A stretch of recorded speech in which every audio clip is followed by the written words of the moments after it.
Siap, alhamdulillah sudah aktif rekamannya.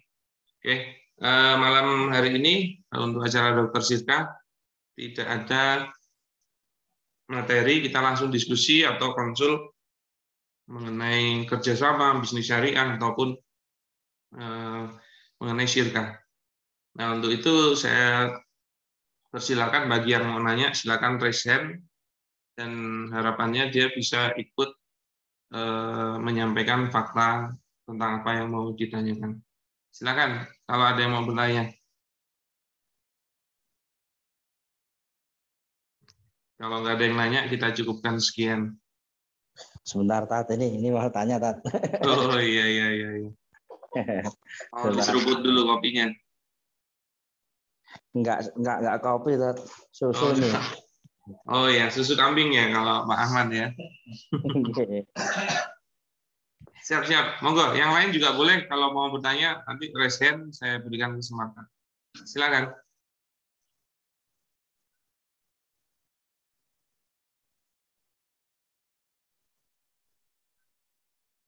Monggo Pak Mufrodi mau bertanya?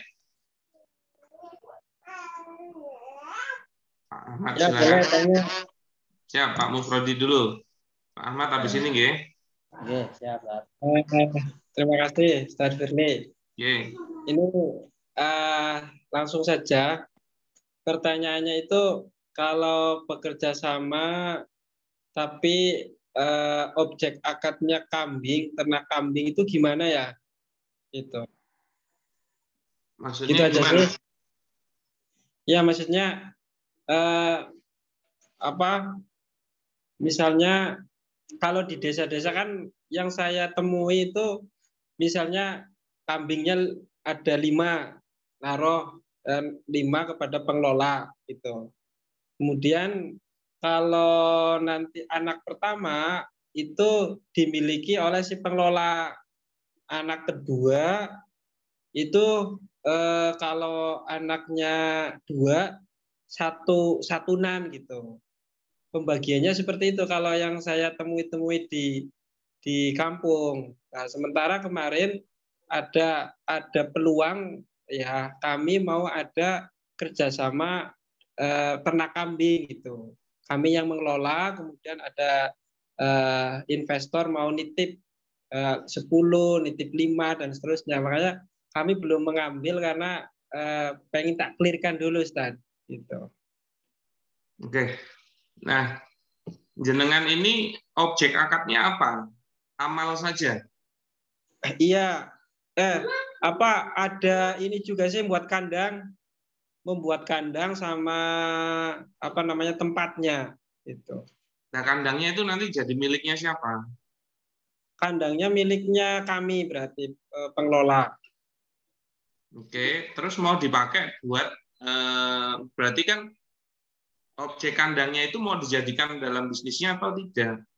Jadi gini, pertanyaan pertama, bisnis kambing ini itu ngapain? Memelihara saja apa jual beli? Jual beli, maksudnya nanti ada breeding ya untuk beranak banyak gitu. Nanti kalau sudah banyak kita jual kayak gitu. Jual beli. Oke, jual beli kambing itu boleh, itu sebuah bisnis. Nah, pertanyaannya nanti bisnis ini milik siapa? Milik jenengan, milik pemodal atau milik bersama? Kalau kambingnya milik pemodal. Enggak, bisnisnya ini loh, mau milik siapa? Oh, ya bisnisnya berarti bersama berarti, Ustaz. Oke, maka kalau milik bersama akadnya Sirka. Iya. Oke, ada pengelola, ada pemodal. Nah, yang perlu dipahami, apapun modal yang dimasukkan, kalau dia sudah menjadi sebuah akad Sirka, itu berarti dia bercampur. Ya, bercampur. Kan begitu. Maka kambing itu bukan milik salah seorang lagi, tapi milik bersama. Yang nanti ini dipelihara, ya kan? Nah, kemudian dia beranak, begitu ya? Dia akan menjual kambing yang 5 itu apa nunggu ada anaknya baru dijual? Kalau nanti banyak, berarti misalnya kalau sudah 10 atau berapa lah gitu. Oke, dipelihara nanti dijual begitu kan? Iya, betul. Maka yang dibicarakan adalah bisnis kambing yang nanti dijual, bukan kepemilikan per anak gitu loh.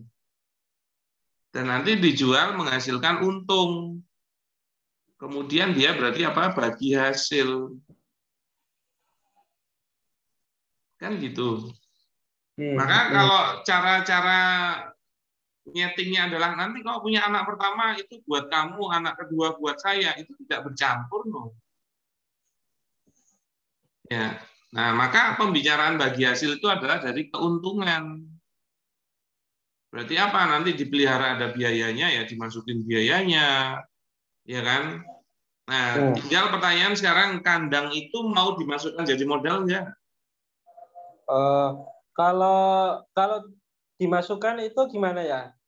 Berarti kandangnya dihitung. Berarti kandangnya dihitung kalau mau dimasukkan.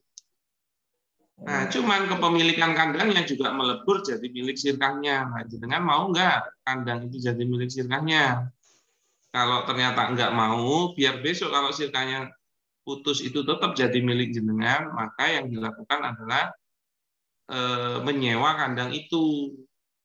Jenengan dapat biaya sewa itu boleh, tapi kalau berkenan untuk meminjamkan saja tanpa adanya biaya juga boleh. Kan gitu. Nah, kambing 5 ini harus dihitung berapa pada saat dia masuk ke dalam sirkahnya. Misalnya satu harganya 1 juta. Berarti total modal itu adalah 5 juta. Berarti nanti untung itu pada saat melebihi 5 juta. Itu. Nah, pertanyaannya, pakan siapa yang beli nih? Pakannya nanti dari siapa? Pakannya berarti yang mengelola, yang mencari. Oh, bukan beli. Dari rumput. Bukan beli. Bukan.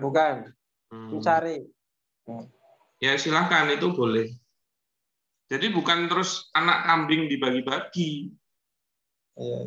Ingat ya, kalau sirkah itu pasti nanti harus ada bisnisnya. Sirkah itu harus ada bisnisnya. Ya, bukan mau bagi-bagi anak kambingnya. Gitu ya. Beda kalau yang jenengan tujukan adalah saya disuruh memelihara kambingnya. Berarti akadnya ijaroh, bukan sirkah. Berarti kambing itu tidak pernah menjadi milik jenengan. Nah, nanti dibayar menggunakan 1 anak kambing itu boleh. Tapi dia harus clear. Terserah kambing itu nanti beranak atau enggak. Tetap dia dapat 1 anak kambing. Gitu loh. Misalnya dia nggak bunting pun, nggak melahirkan pun, ya kalau udah 1 bulan melihara kambing, dapat 1 anak kambing. Maka dia bunting atau dia hamil atau melahirkan atau enggak, wajib diberi 1 anak kambingnya. Terserah itu dari anak kambing dari kambingnya itu atau dari anak kambing yang lain. Karena itu pembayaran terhadap atau ujrohnya terhadap jasa memeliharanya. Begitu, Mas Prodi. Ya, oke, paham. Berarti itu kandang, pembuatan kandang dan seterusnya itu kalau misalnya nggak dicampurkan dalam sirkah atau dipinjamkan saja boleh ya? Boleh, berarti akadnya aria, pinjam meminjam manfaat atau pinjam meminjam barang. Nah, kalau ariyah itu adalah pinjam meminjam tanpa kompensasi. Beda kalau sewa, itu manfaat yang diberi kompensasi. Maka jangan minta kompensasi juga nggak boleh. Tapi kalau akadnya jadi sewa, boleh. Contoh, akhirnya untuk jangka 3 bulan. 3 bulan dapat sewa kandang 500.000, berarti nanti dapat 1,5 juta. Itu boleh dari sisi penyewaan kandang. Begitu Pak Mufrodi. Ya, oke. Siap. Bisa dipahami ya? Suwun. Ya, Oke, paham. sami-sami. Siap. Monggo, yang lain siapa yang mau bertanya? Pak Ahmad silakan. Assalamualaikum. Waalaikumsalam. Lagi di Bandung, Zat. Siap, lagi di Bandung. Kemarin gimana rasanya Zat, susunya? Aduh. Mantap susu kambingnya boleh. Apa Stargood ya? Sukagut ini. Oh, Sukagut ya. Ya. Siap. Jadi gini, Zat. Pertama kali saya waktu itu kan sebenarnya distributornya Supergood waktu itu sebelum Pak Rasda yang megang. Oke. Terus waktu itu ada akad yang salah sama beliau, tiba-tiba jadi distributor, saya langsung malah jadi reseller lah gitu loh. Nah, sedangkan waktu itu penjualan ya sudah berapa ya? 1 bulan itu kurang lebih 80 karton lah. 1 karton 50 ini. Nah, 50 box. Apa? 50 box 1 karton. 1 karton 50 box ya, 50 box gini lah. Siap. Jadi terus kemarin saya membuat sama teman ini sebenarnya awal itu ya memang kita pokoknya jalan gitu ya, belum tahu saya salah satunya belajar sirkahan juga kemarin kan gitu. Nah, ternyata kok bukan banyak aturan, tapi memang harus diatur kan gitu maksudnya sebenarnya. Bukan banyak aturan lah waktu itu, wes pokoknya buat izin selesai gini-gini, wes pokoknya nanti dibagi lah. Saya bingung baginya itu seperti apa ya, bingung saya waktu itu. Terus kondisi itu juga beliau gitu, saya ajak sirkah itu enggak mau itu, terus saya nggak mau terikat lah, intinya seperti itu. Saya kasih barang sampai jual aja, pertama seperti itu. Sudah saya stop gitu, saya enggak ini lagi. Setelah itu produk ini kan kurang lebih 6 bulan lah itu jadi, bingung beliau. Nah, sedangkan ada produk bawahnya, terus siapa yang memasarkan gitu. Beliau hubungi saya lagi. Nah, ini apa? Barangnya sudah banyak, sudah ini. Ya kemarin alhamdulillah sudah 2 minggu kemarin itu sudah terjual, kalau 2000 eksemplar alhamdulillah sudah terjual. Nah, ini produksi lagi kurang lebih 3.000 lagi saat 3.000 box. 3.000 box lagi ini gitu. Nah, cuma kan kemarin saya jual ya, intinya saya diutang dagang lah gitu loh. Nah, sekarang ini beliau itu minta ya apa sirkah gitu. Waduh, ini sekarang minta saya ajak sirkah nggak mau, sekarang minta utang dagang. Minta disirkahi gitu. Nah, minta disirkahi. Iya, minta disirkahi. Ya masih untung daripada minta dinikahi kan malah susah. Ini salah satunya beliau juga belum paham lah, intinya seperti itu. Nah, terus sedangkan modal yang berjalan ini, contohnya kalau kita ngurus izin itu kan itu kurang lebih 15 juta nih. Apa itu dimasukkan juga nanti dalam modal sirkah itu Ustaz, nantinya? Ya, jadi gini, kalau jenengan akhirnya mau sirkah itu intinya begini loh, bisnis susu kambing itu mau milik siapa? Pemroduksian susu kambing itu milik siapa? Milik dia, milik jenengan, atau milik bersama? Kepengennya milik bersama gitu. Kalau milik bersama maka pasti harus sirkah. Oke, kalau kepemilikan bisnis itu lebih dari 1 orang pasti akadnya sirkah. Tidak ada. Ya, karena nggak mungkin kepemilikan itu lebih dari 1 orang kok akadnya nggak sirkah. Betul. Ya, harusnya dia kalau nggak bisnis pribadi pasti sirkah. Kalau bisnis pribadi maka kepemilikan sendiri. Tapi kalau dia sudah kepemilikannya bersama pasti akadnya sirkah. Kan begitu. Nah, maka kalau sudah bersirkah itu maka bercampur. Oke. Nah, pertanyaannya ada modal awal enggak? Kalau ada, maka pada saat akad harusnya modal awal itu sudah diserah terimakan. Dan semua biaya terhadap sirkah itu yang nanggung ya sirkahnya, bukan perorangan. Gitu. Bukan perorangan. Berarti kalau ditanyanya 15 juta ngurus izin-izin itu, apakah bagian dari modal? Ya, lihat dulu. Tapi yang pasti dia bagian dari biaya yang harus ditanggung sirkahnya. Kan gitu. Betul. Nah, biaya yang ditanggung oleh sirkahnya ini mau ngambil uang modal atau enggak, kan gitu. Bisa Ya, jadi betul. talangan, bisa. Ya, pakai uang modal bisa, pakai uang pemasukan bisa. Tapi yang pasti 15 jutanya itu yang ngover adalah sirkahnya. Karena kan itu urusan untuk penjualan barang yang dihasilkan oleh sirkahnya. Betul. Ya. Nah, sekarang kalau memang akhirnya mau bersirkah, seharusnya itu berbicara tentang modal awal dulu, karena intinya begini loh, kalau dia ada sirkah, ya kalau kepemilikannya itu bersama, pasti akadnya sirkah. Nah, langsung habis itu kita harus paham, pelaku akad di dalam sirkah itu siapa toh? Itu cuma ada dua, kalau nggak pengelola, dia pemodal. Atau dia berdiri di dua hal tersebut, pengelola dan pemodal. Oke. Oke. Ya. Nah, sekarang saya tanya, mau ada berapa pelaku akad ini?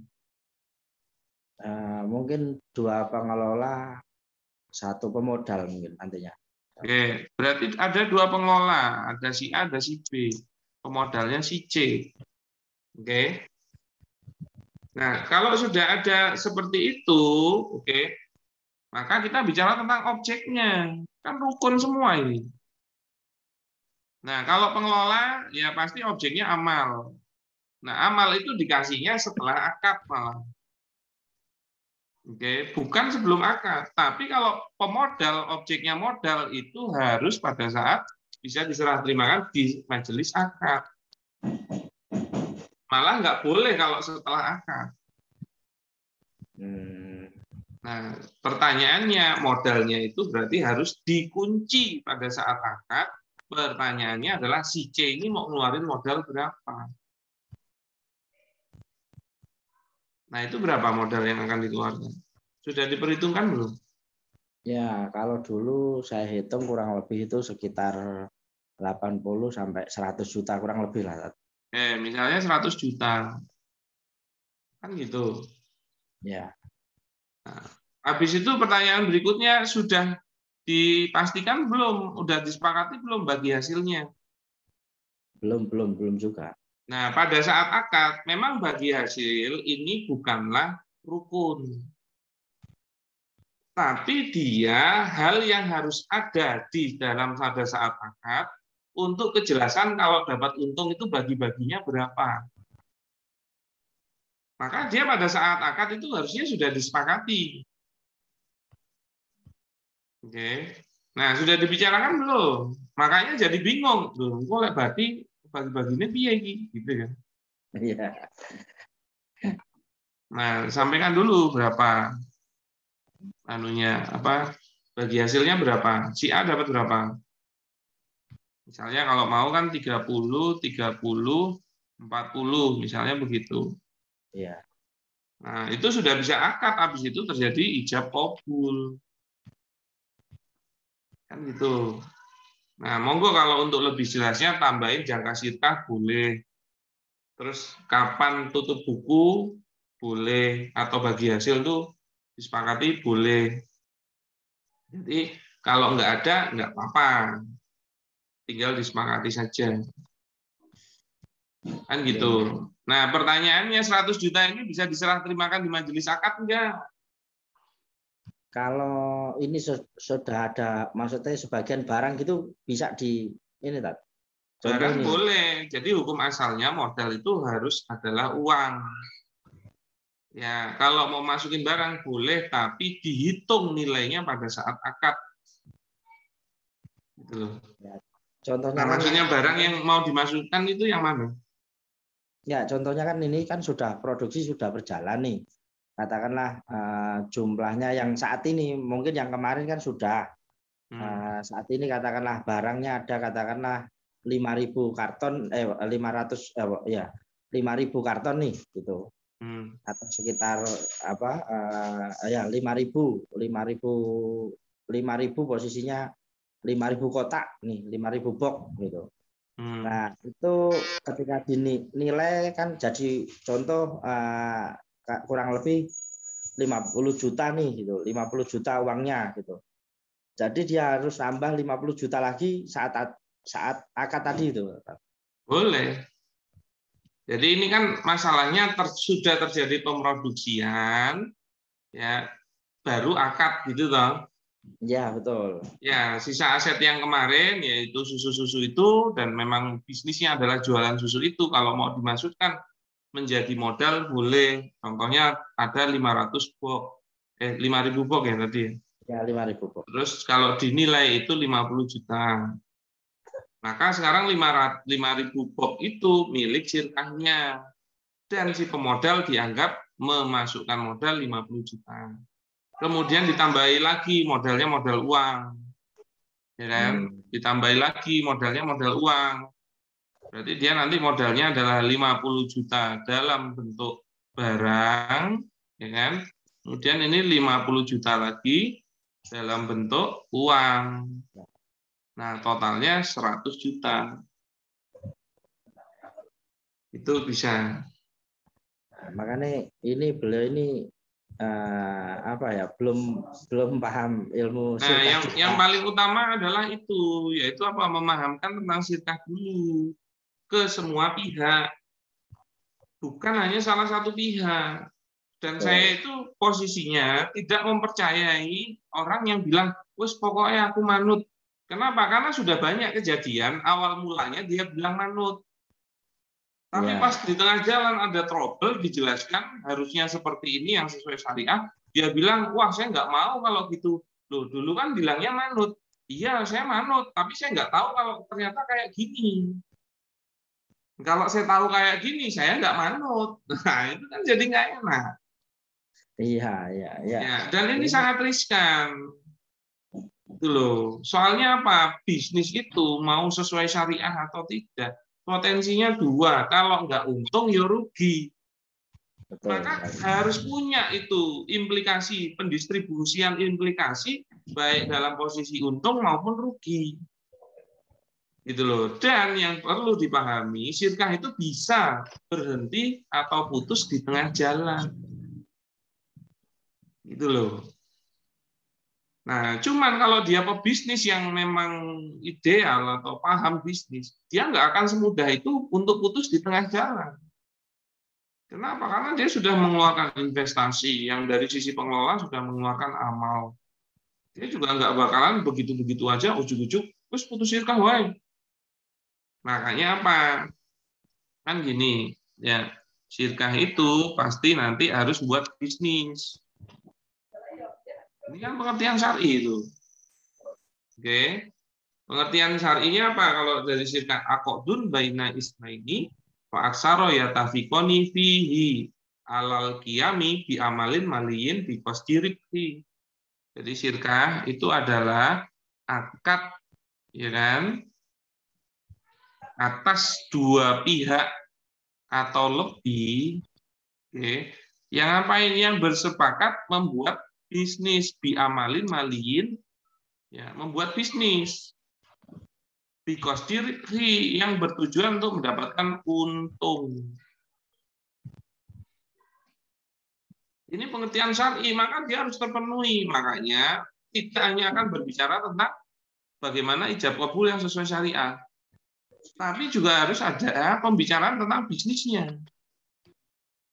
Dan ingat, ya, bisnis yang ditawarkan ke dalam sirkah itu harus bisnis yang menguntungkan. Nggak boleh bisnis merugi itu kok ditawarkan, itu nggak boleh. Kenapa? Lah kalau merugi ngapain ngajak-ngajak orang? Gitu. Berarti kan cuma nyuruh sedekahan itu, bukan nyuruh ngajak bisnis.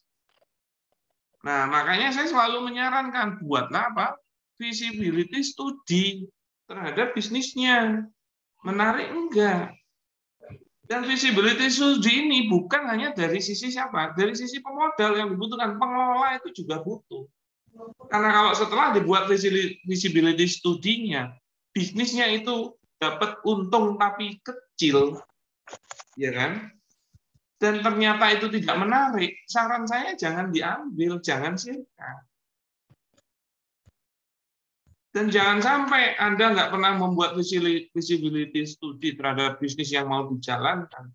Ya, dampaknya apa? Nanti Anda cuma bingung setelah akad mau ngapain. Kalau ternyata omset nggak tercapai, mau ngapain? Kalau ternyata bagus di luar ekspektasi, rencananya mau ngapain? Ya kan? Terutama juga masalah marketing itu juga perlu dibicarakan sebenarnya sebelum Anda bersihkan, sebelum Anda jalan dengan para pemodal. Nah, oke, ini menarik susu kambing, punya pasar, sudah ada benchmark. Oke, nah tinggal Anda bisa jualan berapa. Coba dibuat proyeksinya. Maka dari visibility ini pasti nanti salah satunya adalah proyeksi bisnis. Ya kan? Nanti ketahuan berapa ROI-nya dan kapan BEP-nya. Potensi ROI dan potensi BEP. Ingat ya, harus ada bisnis. Bisnis itu yang menguntungkan. Maka mengajak sirkah bisnis yang merugikan enggak boleh. Mending usaha dewe orang rasa ngejak-ngejak uang. Begitu Pak Ahmad. Ya, siap, Tat. Siap. Nanti insya Allah kalau kita jadi ke Surabaya kita bisa banyak diskusi mengenai hal tersebut dan disarankan untuk partnernya untuk mengikuti kajian-kajian mengenai sirkah dulu yang seperti kita agendakan insya Allah akan ada di Surabaya juga. Itu ya. Saya Jumat, Tat. Oh Saya ya, siap. Ke Jogja. Coach Renda tadi udah ngomong Sabtu insya Allah kita bisa soal di Jogja. Maksudnya ngobrol-ngobrol dulu lah. Siap. Malahan nih nyobain kantor baru. Kalau dulu kan kantor lama. Siap. Saya soalnya Jumat malam kita ada kopdar nanti di sana di Jogja. Siap. Oke. Begitu ya. Makasih tadi. Ya, sami-sami. Monggo kepada Pak Sultan berikutnya. Wah, ini asli Sultan ini. Monggo Pak Sultan. Ini enggak menghidupkan video. Pak Sultan.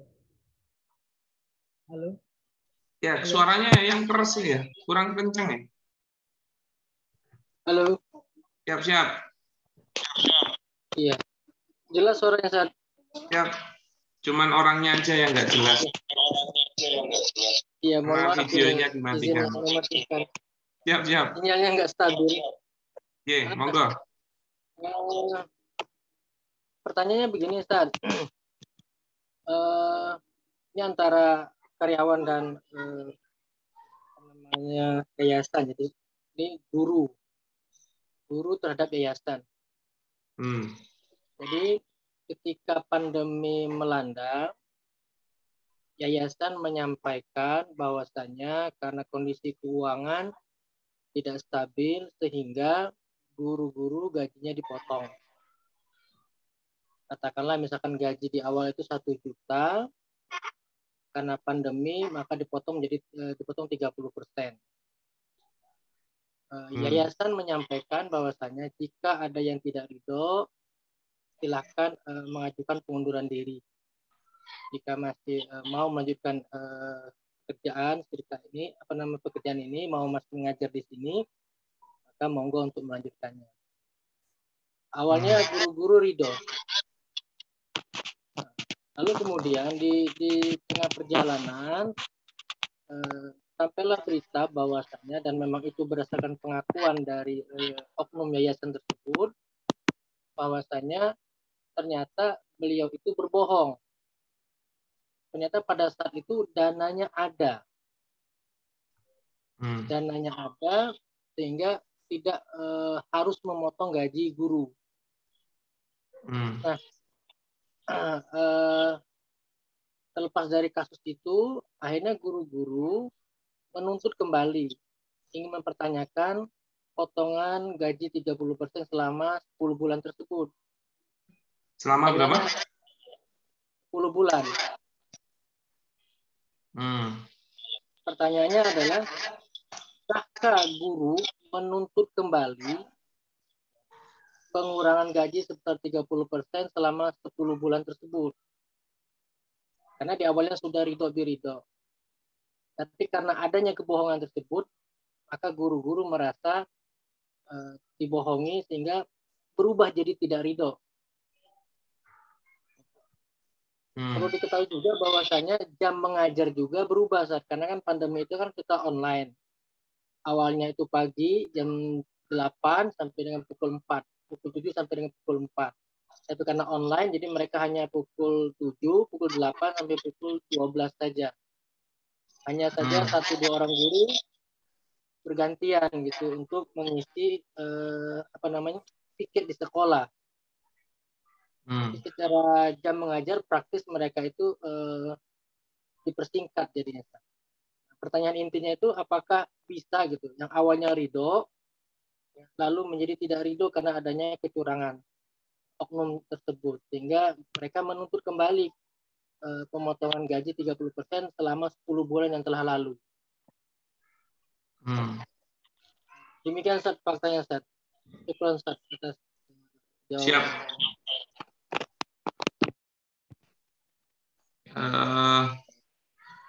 Jadi gini, ya. Lanjut, ada lagi? Tes. Yang ingin bertanya ya, biar kesan walaupun Oke. Jadi gini, Pak siapa tadi Sultan ya? Iya, Sultan. Oke. Gini Pak Sultan. Jadi memang ada dalil khusus kalau mengenai pandemi. Saya share dulu ya. Jadi materinya guru saya Ustadz Siddiq. Ya, jadi ada hadis yang menyampaikan jika kamu menjual buah-buahan yang masih ada di pohon kepada saudaramu, lalu buah-buahan itu ditimpa bencana, maka tidak halal ya kamu mengambil harta darinya sedikit pun. Atas dasar apa kamu mengambil harta saudaramu tanpa alasan yang benar? Jadi kalau ada urusan bencana itu memang ada dalil khususnya. Termasuk hadis yang lain ya. Rasul telah memerintahkan untuk menghapuskan kerugian akibat bencana. Nah, salah satu bencana yang dimaksudkan ya itu adalah wabah ini. Ya, force majeure. Oke. Nah, ini ada penyampaian mengenai jual beli, begitu juga kalau akad ijaroh. Pihak penyewa atau pengontrak rumah yang sudah terlanjur membayar kontrak rumah 1 tahun, tapi baru 6 bulan dia ditimpa musibah dan harus mengakhiri kontraknya, maka dia berhak meminta kembali uang sewa untuk 6 bulan sisanya. Begitu juga pihak penyewa yang sudah terlanjur bayar booking uang sewa hotel untuk resepsi, lalu ada musibah menimpa, maka berhak meminta kembali uang bookingnya. Maka apa? Memang kondisinya apabila ada wabah atau bencana, itu boleh membatalkan akad. Ya. Maka apa? Kalau terjadi kesepakatan ya, yaitu apa? Dibatalkan. Ya sebenarnya boleh membatalkan gara-gara bencana, yaitu sekolah kepada guru-guru. Mohon maaf, ini pandemi, kondisinya gini-gini, sekolah juga off dan lain-lain. Maka saya memutuskan untuk tidak melanjutkan sekolah, tidak melanjutkan akad ijaroh dengan para guru. Itu boleh. Yang mana setelah itu, kalau ternyata ada opsi atau mau gajinya dikondisikan, itu juga boleh. Ya. Berarti apa? Telah terjadi akad baru dengan gaji yang baru. Oke. Nah, tapi kesepakatan ini berlaku ke depan, bukan ke belakang. Nah, pertanyaannya Pak Sultan, tadi pemotongan 10 bulan itu maksudnya gimana? 10 bulan ke belakang atau 10 bulan setelah adanya kesepakatan gaji itu? Ya, katakanlah pemotongan itu terjadi di bulan 4. Ya. Lalu 10 bulan sampai dengan bulan 2. Kemudian terjadi, Suaranya agak keras, Pak. ya, katakanlah misalkan di bulan 1 terjadi pemotongan. Itu sudah ada kesepakatan pemotongannya. Udah kesepakatan, ridho birido. Yang mau mengundurkan diri, silakan mengundurkan diri. Ada yang mengundurkan diri, ada yang tidak.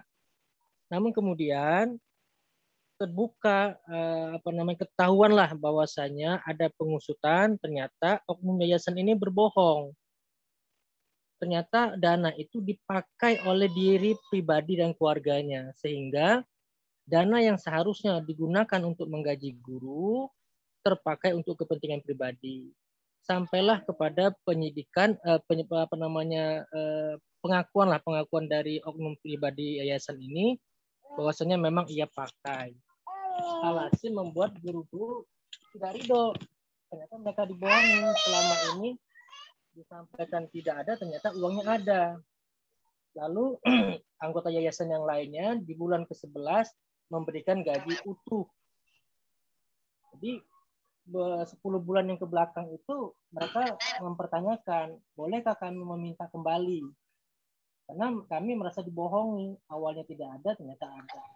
Sekarang di bulan ke-11 sampai dengan sekarang gajinya normal kembali, Ustaz. Ya, saya tekankan dulu begini. Akad itu bukan masalah ada uangnya atau tidak. Ya. Oke, itu dulu. Maka kalau memang sudah ada kesepakatan yang mana ada alasan syar'inya, ada uzur syar'i, yaitu adanya bencana, dan disepakati untuk pemotongan gaji, ya itu boleh. Maka memang gaji yang sudah disepakati itulah haknya dia. Dan biasanya itu pun disesuaikan dengan manfaat yang diberikan. Sudah tidak seperti manfaat yang wajar. Iya kan? Gurunya ya nggak berangkat ke sekolah, wong muridnya nggak ada. Betul. Oke. Terus apabila ada uang yang dipakai oleh oknum itu secara pribadi, itu sebenarnya nggak ada urusannya sama para guru itu. Dia tetap melakukan kesalahan. Terserah masalah dia membohongi atau tidak, kesepakatan itu urusan yang berbeda. Tapi kalau dia akhirnya menggunakan dananya sekolah untuk keperluan pribadi, ya itu juga sebuah pelanggaran. Berarti dia semacam korupsi. Ya itu harus diselesaikan juga. Oke. Kemudian ternyata di bulan ke-11 dikasih gaji penuh karena mungkin sudah ada penyesuaian kesepakatan untuk mulai kerja lagi seperti normal atau dan lain-lain, yang akhirnya gajinya juga dikembalikan ke normal dan lain-lain, yaitu kesepakatan bulan 11. Yeah. Oh, tapi yang 10 bulan kemarin kami nggak ridho. Ya namanya akad itu nggak ngomongin perkara niat. Makanya kenapa ada ijab qabul untuk mengkonvert yang namanya keridoan itu. Kenapa ridho atau tidak? Itu yang tahu cuma dia sama Allah. Orang lain tuh nggak bakalan tahu. Tapi kalau dia mengkabul, maka sudah dianggap ridho. Oke. Makanya kalau muamalah itu mappingnya itu harus benar. Oke. Oh dia dulu bohong, nggak ada dananya. Loh, penyesuaian akad itu gara-gara bukan nggak ada dananya, tapi gara-gara ada wabahnya. Ya, karena kalau nggak ada wabahnya, oke, dan ternyata dia itu berakad tanpa dipotong gajinya, dan ternyata nggak ada uangnya, tetap jadi utang, itu harus dibayar. Gitu loh. Jadi bukan masalah ada uangnya atau tidak, tapi bagaimana ada akadnya. Setelah ada akad berarti ada kewajiban membayar, ada kewajiban juga kerja. Dari sisi pegawai kan dia harus ngasih kerjanya. Yeah. Begitu Pak Sultan. Berarti tadi bukan masalah berbohong atau tidak berbohong, karena itu sudah ada ijab qabul. Nah, gini dulu, penyesuaian akad itu kan gara-gara ada alasan pandeminya. Yang mana ada tambahan alasan, yaitu nggak ada uangnya. Tapi gara-gara penyesuaiannya itu gara-gara pandeminya, dan itu uzur syar'i. Masalah dia berbohong terhadap dananya, atau ada atau tidaknya dananya. Contoh ya, misalnya ya, akhirnya apa? Disepakati bahwasannya dipotong gajinya. Yang tadinya misalnya 2 juta jadi 1 juta. Ya nih, uangnya kurang gara-gara ada pandemi ini, kita menurun. Ya, sudah dipotong jadi 1 juta pun, ternyata uangnya sekolah itu kurang. Pertanyaannya, apa terus dipotong lagi? Enggak kan? Tetap sekolah itu jadi punya utang. Kalau ternyata baru mampu ngasih 500, berarti sekolah itu punya utang 500 lagi. Jadi bukan karena nggak ada duitnya, bukan karena si A itu bohong atau tidak, tapi penyesuaian akad itu gara-gara uzur syar'i, yaitu adanya pandemi, dan itu boleh. Dan kalau itu disepakati, maka itulah yang berlaku. Oke. Nah, setelah berjalannya waktu di bulan ke-11 dikembalikan kepada nilai gaji dan pekerjaan yang normal, kemudian dikasih dengan gaji penuh, itu juga berarti kesepakatannya sudah baru. Ternyata ulik punya ulik nih, iya nih kejadiannya karena si A itu bohong loh, gini. Terus para guru juga menyampaikan, boleh nggak sisa kemarin yang selama 10 bulan itu kami cuma dibayar setengah, misalnya begitu ya. Boleh nggak dikasih lagi setengahnya, tapi dalam bentuk hibah, sebenarnya juga boleh. Tapi ingat, jatuhnya hibah. Dan kalau memang sekolah itu mau berkenan, ya silakan. Tapi itu hibah, bukan hak. Begitu Pak Sultan. Jadi tidak ada kaitan dengan hak atas gaji. Iya, bukan berarti batal ya jadinya, bukan batal. Iya ya, dong. Ya, jadi kita harus adil loh ya. Memposisikan syariat itu harus adil, bukan masalah gap-gapan. Lu kan kasihan guru-gurunya. Ya, kalau akadnya kayak gitu. Iya, karena ada yang berpersepsi akadnya batal karena ada ketidakjujuran di antara pelaku akad. Nggak masuk ya, situ, kan uzur syar'inya yaitu mengenai pandemi yang jadi alasan, itu pun yang jadi alasan kenapa para guru itu juga jadi mau toh. Dan itu memang fakta kan. Pandemi ini fakta. Gitu. Bukan jadi yang ngapusi itu ngapusi uangnya, tapi kan nggak ngapusi pandeminya. Betul. Nah, berarti kan masuk klausal. Begitu ya, siap. Pak Sultan? Siap. Yeah. Monggo yang berikutnya Pak Aan Tangsel. Pak Aan Tangsel, apakah masih di Tangsel? Assalamualaikum Ustaz. Waalaikumsalam warahmatullahi wabarakatuh. Jadi ketemuannya, kami nggak jadi ke Tangsel soalnya. Ya insya Allah lain kali dimudahkan. Siap. Ya, makasih kesempatannya Ustaz.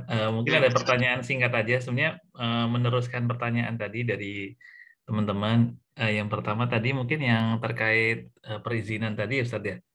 Jadi memang case-nya sama. Jadi sebelum akad syirkah itu dibentuk, itu memang ada beberapa perizinan yang kami coba urus dulu. Misalkan nilainya sebesar 20 juta gitu ya Pak Ustaz. Nah, boleh nggak Ustaz ketika nanti berakad itu nilai perizinan sebesar 20 juta tadi dijadikan salah satu modal. Jadi bukan barang tapi dalam bentuk perizinan Ustaz. Oke.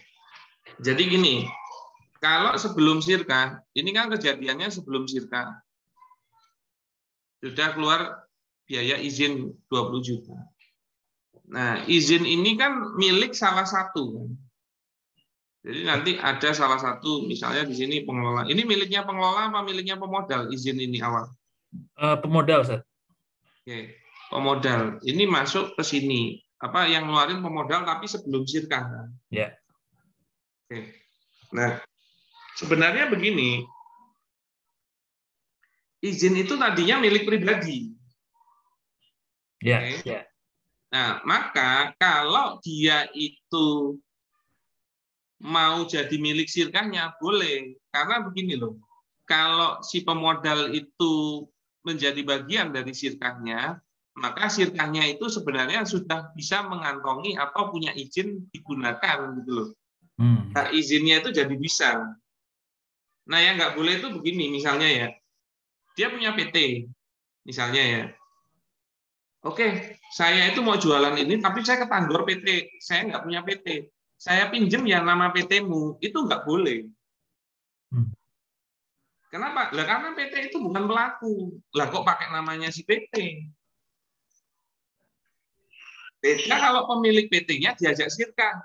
Sirkah itu jadi punya hak yang sama atas PT itu, bisa jadi digunakan gara-gara salah seorang pemilik PT-nya jadi bagian dari sirkahnya gitu loh. Ya. Oke, paham dulu ya posisinya Ya. ya.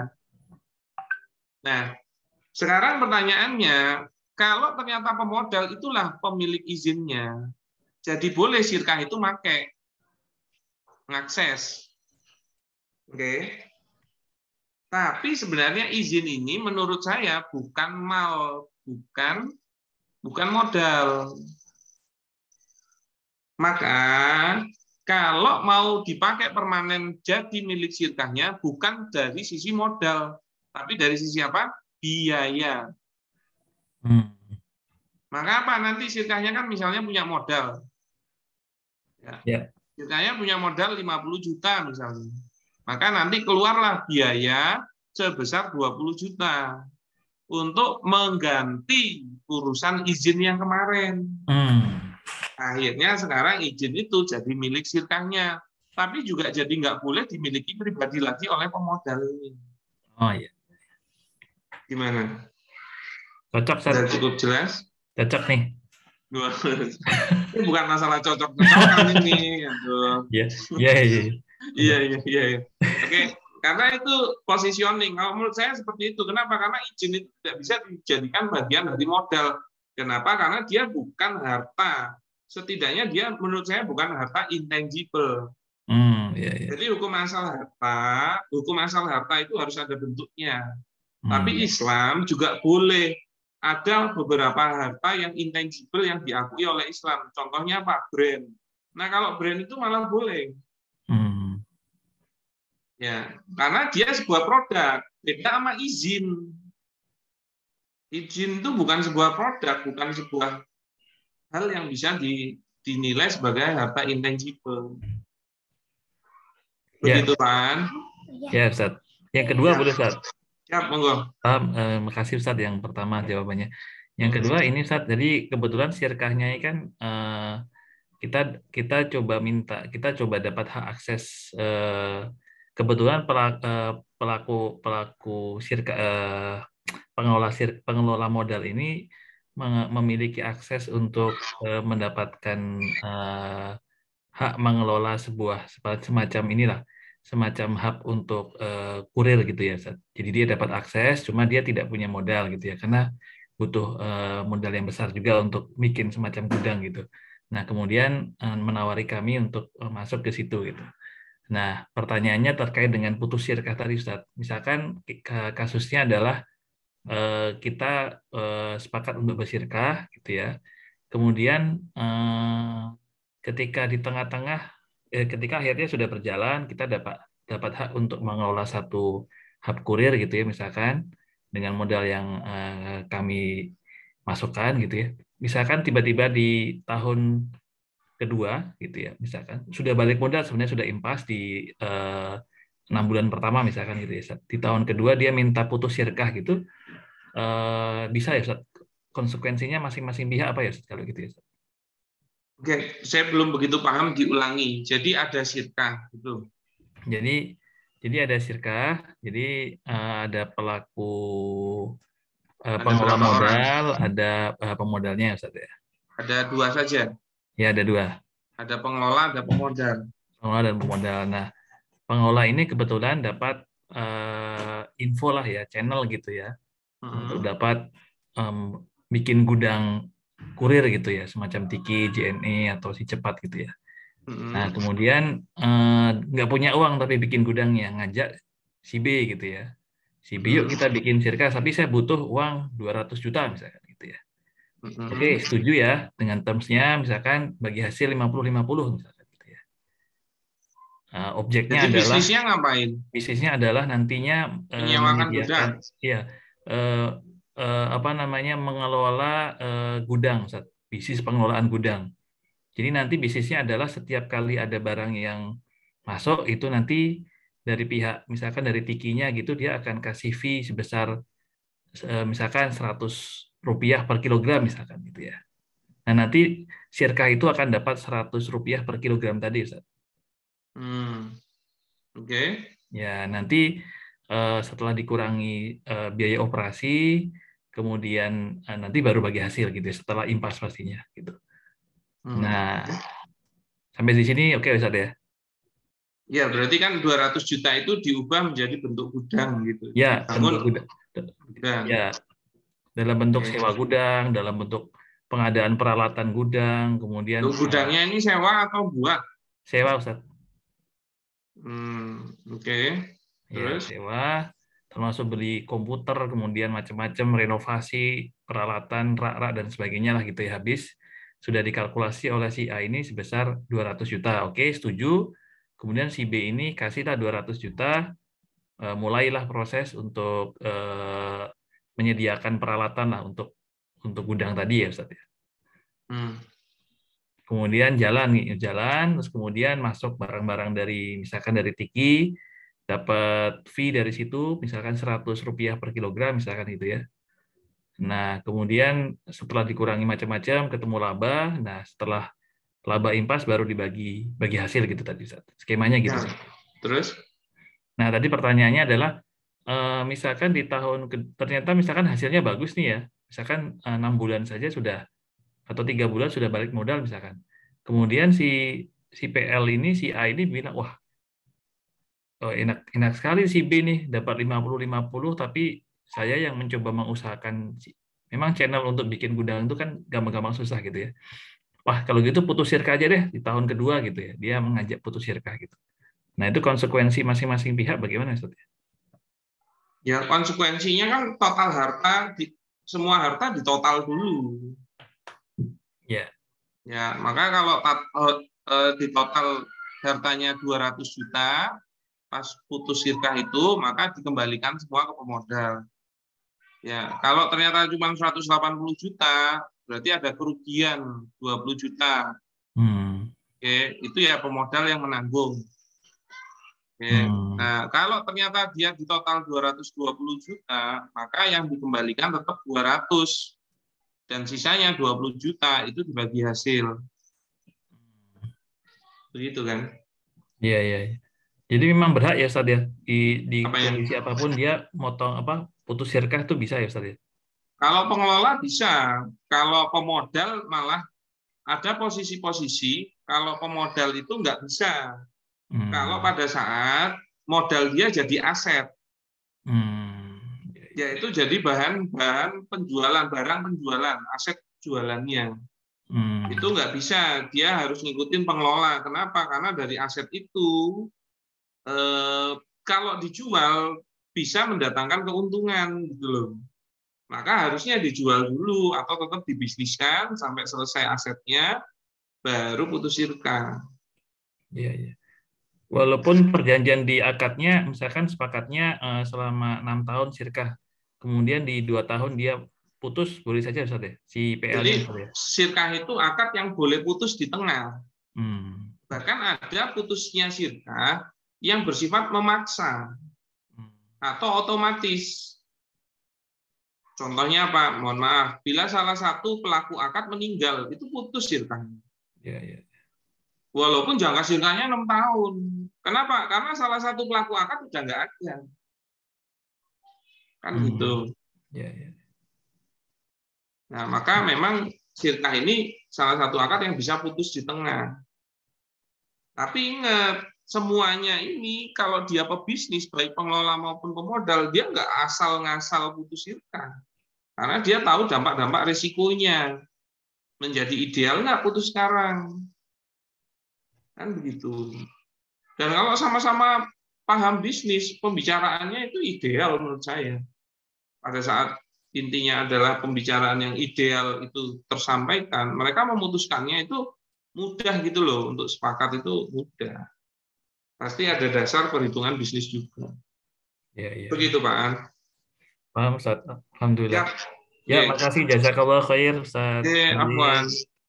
Siap. Monggo yang berikutnya Ustadz Rahmat Kurniadi dari Semarang. Gimana kabarnya? Sehat ya? Alhamdulillah sehat, Tat. Siap. Oke. Assalamualaikum warahmatullahi wabarakatuh. Waalaikumsalam warahmatullahi wabarakatuh. Izin tanya, Tat. Saya nggak tahu tadi dibahas di pertanyaan sebelumnya apa enggak, soalnya tadi pas ke toilet, tapi nyinggung ke arah sana tadi, Tat. Siap. Jadi misalnya di kami ya tadi, misalnya di properti, modal misalnya kita anggap 1 miliar, terus izin segala macam 300 juta misal. Nah terus tanah itu kan otomatis jadi misalnya jadi paling simpel jadi kafling lah. Tanah yang semula misalnya 300.000 itu kita jualnya mungkin sudah jadi angka 1 juta Tat, untuk harganya gitu kan. Nah di sini diulangi modalnya 40 miliar, terus tadi untuk urus apa izin? Enggak, modal misalnya 1 miliar Tat. Oh 1 miliar. Oke, terus ngurus izin misalnya kan 300 juta gitu Tat. Jadi total modal kurang lebih 1,3 M. Ini udah termasuk misalnya bikin prasarana gitu, jalan. Gitu. Nah, ini misalnya kita sirka sama pemodal gitu. Nah, pada saat misalnya kan ada beberapa itu kita penjualan juga via kredit, artinya kan ada piutang nantinya di sana. Piutang, terus kita sudah berjalan itu modal ini itu sudah dan kewajiban sudah terlunasi Tat. Jadi posisinya sudah surplus posisinya. Jadi melebihi HPP gitu Tat. Nah, kita berencana mau bagi hasil nih Tat. Nah, mau bagi hasil di luar dari HPP tadi ya Tat ya. Nah, di luar dari cash yang maksudnya duit cash yang kita punya itu, kita masih punya piutang, kita masih punya persediaan Tat. Nah, boleh nggak persediaan apa? Persediaan aset tanah, persediaan barang tanah tadi, lahannya. Dan itu kalau misalnya dikalkulasi tanah kita tadi itu masih bisa melebihi kewajiban modalnya investor Tat. Bisa melebihi 1,3 ini Tat. Boleh nggak misalnya yang cash kita sekarang ini kita bagikan Tat. Jadi modal kita itu yang 1,3 itu ngambilnya dari persediaan yang masih ada, atau misalnya piutang yang masih belum tertagih gitu Tat. Ya, jadi gini, modal itu sebenarnya kan berbicara tentang harta yang ada di dalam perusahaan. Nah, jadi dia itu bisa dalam bentuk cash, bisa dalam bentuk aset. Oke. Begitu juga bisa dalam bentuk piutang. Piutang itu sebenarnya harta. Itu harta sudah hak kita tapi dipegang orang lain. Betul. Oke. Nah, maka apa? Apabila 3 hal ini semuanya sepakat dijadikan bagian dari modal ini, oke, dan ternyata nilainya melebihi modal, oke, misalnya apa? Dihitung cashnya ada 300. Oke, asetnya dihitung masih bernilai 700 misalnya. Piutang ternyata masih banyak, yaitu 500 juta. Kan gitu kan. Nah, sebenarnya ya Anda itu ada modal nih di sini senilai 1,2. Kan gitu. Maka tinggal ditomboki dari sini 100 juta, sudah bernilai 1,3 enggak? Ya, maka di sini tinggal berapa? 200 juta. Sebenarnya modalnya aman dari dalam bentuk piutang 500, aset 700, dan uang cashnya cuma 100. Jadi sisa yang 200 bisa bagi hasil. Gitu loh. Setelah bagi hasil terus. Jadi aset itu termasuk persediaan ya tadi ya? Aset itu ya semua hal yang masih dimiliki oleh perusahaan yang bisa diuangkan gitu loh, bernilai untuk dijual. Kalau memang lahan kan bisa. Dan nilainya kan memang beda sama harga kulaan, itu enggak masalahnya, Tat. Nah, kalau Kita saya ngikutin aset harga, itu kan harga ya, ya. ini masalahnya tanah ya. Kalau barang biasa, malah saya tetap suruh Iya. dari sisa aset itu saya suruh mendepresiasi 10% sampai 20%. Kenapa? Karena kalau putus sirka, nilai itu lebih mudah tercapai dengan dijual lebih murah. Ya. Nah, kalau tanah memang yang terjadi apresiasi.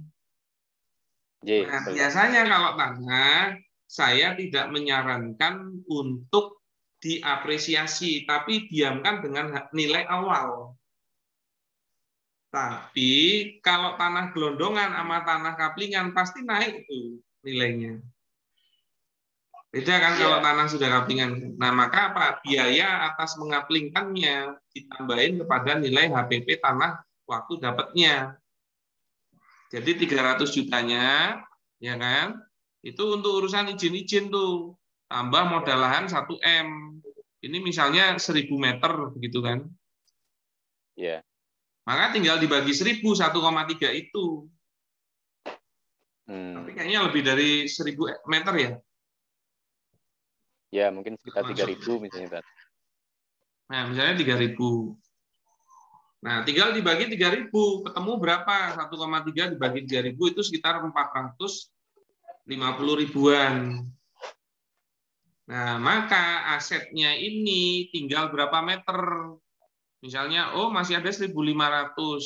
Oke, silakan dikali 450.000. Itulah sisa aset yang masih ideal. Jadi tanpa margin, marginnya jangan dimasukin. Siap. Gitu. Bisa dipahami ya? Bisa, Tat. Insyaallah. Nah, nanti jangan lupa kalau udah bagi hasil makan-makan.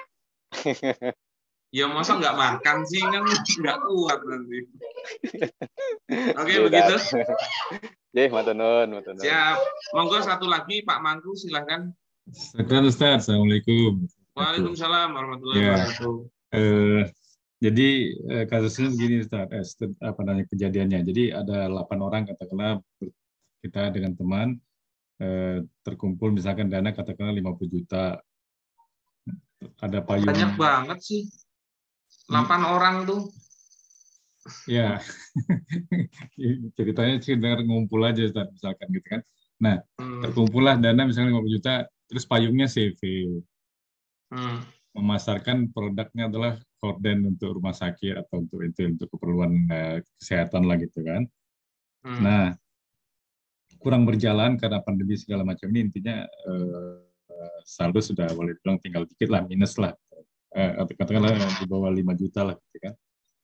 Nah, pertanyaannya kalau mau konversi ke sirka karena belum sirka, ini pengurus pengumpul dana ini juga sebagai pengelola dalam pengertian sebagai ikut dalam tim pemasaran lah gitu kan. Nah, kalau mau konversi ke sirka, apakah harus dengan modal lama itu bisa dijadikan atau harus ada modal baru gitu, atau mengumpulkan dana baru gitu kan. Kemudian kalau misalkan ada yang mundur atau yang misalnya nggak mau lagi ikut, terus dana yang sudah pernah diinvestasikannya itu boleh dia minta kembali misalkan katakanlah gitu. Yang ketiga, diulang lagi. Jadi kalau dia bentuknya CV ya berarti kan akadnya masih salah, mau dibenerin, terus mau dalam bentuk sirka. Nah, yang pasti sirka itu pelakunya 2, kalau nggak pengelola pemodal atau dua-duanya. Iya. Nah, sekarang A, B, C, D, E, F, G, H ini dia apa? A itu pengelola apa pemodal? Pengelola dan pemodal, Ustaz. Semuanya? Ya. 8 orang ini? 8 orang itu. Oke, semuanya pengelola plus pemodal. Nah, pertanyaannya, modalnya si A berapa awal? Katakanlah dibagi rata-rata misalkan lebih kurang 5 juta, Ustaz, ya, semua. 5 juta semua, maka totalnya adalah 40 gitu. 40 ya. Iya. Maka total modal adalah 40 juta. Ya. Itu ya? Ya, betul. Oke, sudah habis udah habis terpakai operasi karena waktu itu ada karyawan diangkat untuk bagian admin segala macam gitu kan, udah habis, terus sewa tempat lah segala macam, intinya dananya sudah terpakai semua gitu. Ya ada sedikit lah kira-kira mungkin kurang dari 5 juta. Nah kalau kita mau konversi, kan niatnya konversi ke Sirka, penyertaannya dianggap 40 yang lama itu sudah dianggap bisa sebagai penyertaan atau harus mengumpulkan dana baru gitu ya, untuk operasional selanjutnya kan? Ya kemarin itu udah jadi biaya semua dan belum dalam posisi untung. Persis, belum dalam posisi untung, belum ada keuntungan. Terus sisa hartanya tinggal berapa ini? Di cash itu lebih kurang, saya rasa kurang dari 5 juta. 5 juta. Iya. Nah, maka sebenarnya itu cerita yang lalu itu harusnya dihentikan dulu. Oke. Maka apa? Karena yang lalu itu sudah tidak sah plus kondisinya rugi. Maka nggak ideal itu dijadikan dasar terhadap sirkah yang baru. Kenapa? Karena nggak ada sisa aset juga itu. Nggak ada aset memang. Maka harusnya 5 juta ini adalah milik 8 orang ini. Kalau porsi modalnya sama, maka semuanya 1/8. Berarti dari 5 juta ini, tiap orang itu dapat berapa? 1/8 dari 5 juta itu berapa? 4.500.000. 500 juta itu 625.000. Nah, untuk sirkah yang baru sudah modalnya itu disepakati mau berapa. Nah, misalnya si A itu punya deposit 625 di uang 5 juta ini. Oke, sekarang si A mau jadi berapa? Saya mau balik 5 juta lagi, berarti tinggal nombori 4.375.000. Jadilah si A sekarang bermodal 5 juta. Tapi dihitung ulang dengan baik sekarang. Makanya sebelum sirkah dibicarakan dulu visibility studinya. Soalnya kejadian kemarin kok malah rugi, kenapa sekarang masih mau sirkah lagi? Gitu loh. Kenapa? Karena kalau akhirnya ngeluarin kejadiannya podo rugi, lah ngapain sirkah? Jadi diulas dulu sekarang beneran nggak nih? Dan ingat ya, kalau Anda semakin banyak pelaku akadnya, ingat ya, pasti bagi hasilnya jadi lebih kecil kalau orangnya semakin dikit. Makanya sirkah yang ideal itu sebenarnya nggak banyak-banyak juga. Iya. Nah sekarang misalnya dibaginya rata pun itu 1/8 loh. 1/8 itu adalah 12,5%. Dan kalau ada keuntungan 10 juta, Anda itu cuma dapat 1.250.000. Worth it nggak? Anda ngeluarin modal segitu, Anda ikut ngelola, cuma dapat 1.250.000. Iya. Dan apakah benar bisnisnya itu harus 8 orang ini ngelola? Karena apa? Kalau menurut saya bisnisnya itu 50 jutaan, kebanyakan ini. Beda kalau jenengan ngomong 5 miliar. Nah, ini masih lebih relevan. Anda harus 8 orang. Nah, akhirnya apa? Cuma kerja bakti. Soalnya benar ya, sirkah itu 3 bulan nggak bagi hasil itu cepat, atau dapat bagi hasil tapi kecil, itu ya cepat. Lebih baik Anda benar-benar berbicara tentang bisnis murni untuk mendapatkan keuntungan yang menjadi bagian kewajiban nafkah Anda terhadap diri Anda dan keluarga Anda. Kenapa? Karena kemampuan Anda itu terbatas. Jadi pilih bisnis yang paling ideal. Intinya apa? Pada saat Anda mengeluarkan tenaga, itu dapatnya worth it. Begitu, Pak Manggung. Baik, Ustaz. Pertanyaan tambahan dikit boleh, Ustaz? Habis ya? Ini baterainya ini mau entek ya, Pak. Saya nggak ngecas ya. Tinggal dikit ini. Dan waktunya juga udah melebihi. Ini gitu, saya juga seharian luar kota, mungkin bisa di pertemuan berikutnya. Oh, baik, Ustaz. Begitu ya. Mohon maaf ya, Pak Manggung. Siap, Ustaz. Oke, Afwan, dan alhamdulillah malam hari ini sudah kita bisa selesaikan dokter sirkah kita walaupun tidak terlalu panjang, tapi sudah melebihi kuota 1 jamnya. Dan semoga juga menjadi bermanfaat ilmu yang disampaikan malam ini. Kira-kira gimana? Amin. Bermanfaat nggak? Sangat bermanfaat sekali. Makanya pertanyaan-pertanyaan dari orang lain itu malah sangat banyak menambah maklumat-maklumat Anda. Itulah malah memang sesi tanya jawab itu atau diskusi itu malah yang lebih berdampak gitu loh. Karena teori itu dibaca ulang itu ya bisa. Oke. Nah, makanya lain waktu kalau ada acara dokter Sirka lagi atau kegiatan yang lain, monggo diikuti. Dan semoga apa yang bisa Allah telah bisa berbagi, bisa menjadi ilmu yang bermanfaat. Oke, begitu? Siap. Matur nuwun kepada semua peserta yang bisa hadir malam hari ini, dan saya juga mengucapkan mohon maaf yang sebesar-besarnya atas hal-hal yang kurang berkenan yang telah disampaikan. Tetap semangat, thalabul ilmi. Insya Allah kita akan ketemu di waktu-waktu yang berikutnya. Begitu ya. Akhirul kalam dari saya. Assalamualaikum warahmatullahi wabarakatuh. Matur nuwun. Waalaikumsalam warahmatullahi wabarakatuh. Jazakallah khairan. Warahmatullahi wabarakatuh. Terima kasih.